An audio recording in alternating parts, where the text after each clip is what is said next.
और आज हम बात करने वाले हैं कॉलम पर कि कॉलम की कास्टिंग करने से पहले हमें किन बातों का ध्यान रखना चाहिए जिससे हमारे कॉलम की स्ट्रेंथ और किसी भी प्रकार का फेलियर उसमें ना हो। तो यह सारी चीज़ें आज के इस वीडियो में आपकी क्लियर हो जाएगी। बस आपको क्या करना है, वीडियो के एंड तक बने रहना है। So welcome to my channel civil engineer Rajni Bhusare. This is a free learning platform. You can learn everything related to civil engineering absolutely from free. So now friends, let's start.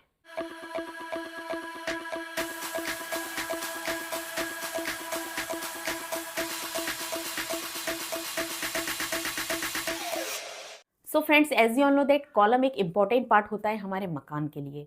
अगर column सही तरीके से बनाया जाए तो कॉलम की strength और life दोनों बढ़ जाती है, साथ ही हमारे मकान की लाइफ और स्ट्रेंथ भी बढ़ जाती है। किसी प्रकार का सेटलमेंट नहीं होगा, मकान में क्रैक्स देखने को नहीं मिलेंगे। तो ये सारी चीज़ों को मेंटेन करने के लिए आपको क्या करना है, कुछ इंपॉर्टेंट टिप्स आगे इस वीडियो में मैं आपको बताऊंगी। तो कॉलम की कास्टिंग करने से पहले आपको फॉलो करना है। तो पॉइंट नंबर 1 की हम बात करेंगे कि कॉलम की कास्टिंग करने से पहले शटरिंग को आपको अच्छे से फिक्स करना है। प्रॉपर कसी हुई होनी चाहिए जिससे जो कंक्रीट है वो बाहर ना आए। कंक्रीट अगर बाहर आएगा तो हनीकॉम्ब क्रिएट्स होंगे। और शटरिंग पे आपको शटरिंग वॉल यूज करना है जिससे सीमेंट उस पर चिपके नहीं। Is that clear? अब बात करेंगे नेक्स्ट पॉइंट की। तो कॉलम के सेंटर लाइन की प्रॉपर जांच कर ले कि सारे कॉलम्स अपनी पोजीशन पर है या नहीं, और कॉलम की जो सपोर्ट्स है वो मजबूत होने चाहिए। Is that clear? अब बात करेंगे हम नेक्स्ट पॉइंट की। तो नेक्स्ट पॉइंट है हमारा रेनफोर्समेंट। तो कॉलम की जो बार्स है वो सही पोजीशन पर है या नहीं, ड्राइंग के अनुसार जरूर चेक करें।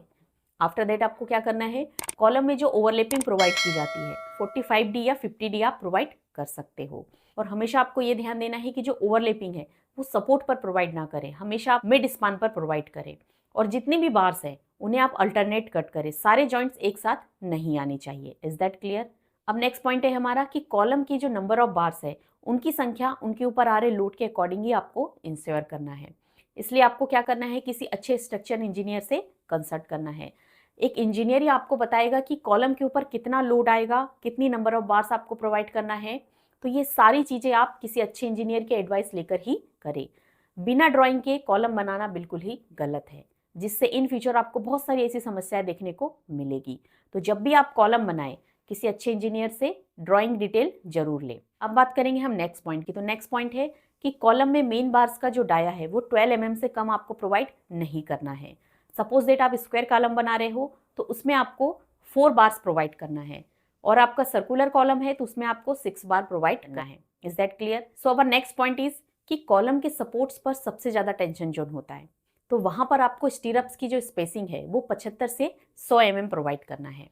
और कॉलम का जो मिड स्पान होता है जिसे हम कंप्रेशन जोन बोलते हैं, वहां पर आपको स्टीरअप्स की जो स्पेसिंग है वो 150 mm से 200 mm प्रोवाइड करना है। 300 mm से ज़्यादा आपको प्रोवाइड नहीं करना है। Is that clear? अब बात करेंगे हम नेक्स्ट पॉइंट की।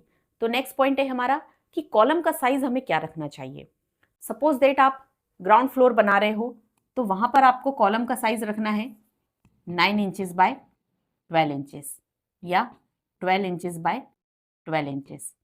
ग्राउंड फ्लोर के लिए अगर आप मल्टी स्टोरी बिल्डिंग्स बना रहे हो तो कॉलम का जो साइज है वो 12 इंचेस बाय 15 इंचेस या 12 इंचेस बाय 18 इंचेस, ये साइज आप कॉलम का प्रोवाइड कर सकते हो। लेकिन सबसे ज़्यादा बेटर ये होगा कि आप किसी अच्छे इंजीनियर से कंसल्ट करें, देन ही कॉलम का साइज फिक्स करें, जिससे इन फ्यूचर कोई प्रॉब्लम देखने को आपको नहीं मिलेगी। तो इन चीज़ों का भी आपको ध्यान रखना है। अब बात करेंगे हम नेक्स्ट पॉइंट की कि कॉलम कास्टिंग में हमें कौन सा ग्रेड यूज़ करना चाहिए। तो आपको M20 ग्रेड यूज़ करना चाहिए, इससे कम का रेशियो आपको बिल्कुल भी यूज़ नहीं करना है। Is that clear? तो अब बात करेंगे हम नेक्स्ट पॉइंट की। सो नेक्स्ट पॉइंट है हमारा कि कॉलम में 40 mm का कवर आपको मस्ट प्रोवाइड करना है। इससे क्या होगा कि जो कॉलम का सरिया है उसमें जंग नहीं लगेगा। तो इस चीज का भी आपको ध्यान देना है। नेक्स्ट पॉइंट है हमारा कि कॉलम की जो वर्टिकलिटी है, सीधापन, आपको साहुल या प्लम से उसे जरूर चेक करना है कि जो हमारा कॉलम है वो वर्टिकल खड़ा है या नहीं। अब नेक्स्ट पॉइंट है हमारा कॉम्पैक्शन।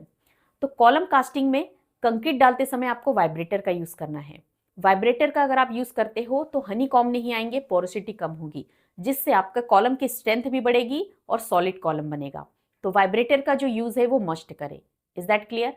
अब बात करेंगे हम next point, and this is a last point, कि कॉलम कास्टिंग के बाद आपको क्यूरिंग मस्ट करनी है।